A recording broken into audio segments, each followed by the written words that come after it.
तर काँग्रेसच्या नेत्या यशोमती ठाकूर यांनी काही गंभीर आरोप केलेले आहेत। अमरावतीमध्ये काही संघटना त्रिशूळाच्या नावाखाली गुप्ती वाटतायत असं ठाकूर यांनी म्हटलेलं आहे। गुप्ती वाटणाऱ्यांचा शोध घ्या, शस्त्र कुठून आली हे तपासा असं ठाकूर यांनी म्हटलेलं आहे। अमरावती जिल्ह्यामध्ये अशा प्रकारच्या हिंसक प्रकारांमुळेच हिंसक वळण लागलेलं आहे असं सुद्धा ठाकूर यांनी म्हटलंय।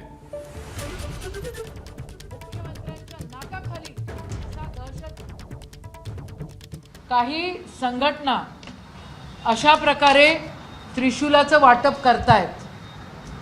हे त्रिशूल नसून हे एक गुप्तीचा आकार आहे। त्रिशूल काय आहे? आम्ही पण हिंदू घरात जन्मलो, आम्हालाही शिवशंभोचं त्रिशूल काय असतं याची कल्पना आहे, पण हे त्रिशूल नाही आहे। हे त्रिशूल कोणत्याही अँगलनी हे त्रिशूल वाटत नाही आहे। आणि या अमरावती जिल्ह्यामध्ये एवढ्या मोठ्या प्रमाणामध्ये या सगळ्या गोष्टींचं वाटप काही संघटना या ठिकाणी करतायत। मुख्यमंत्र्यांच्या नाकाखाली असा दहशतवाद फैलवण्याचा पूर्ण षडयंत्र या ठिकाणी होत आहे।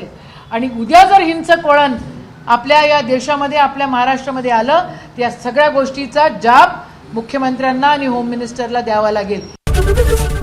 एबीपी माझा, उघडा डोळे बघा नीट।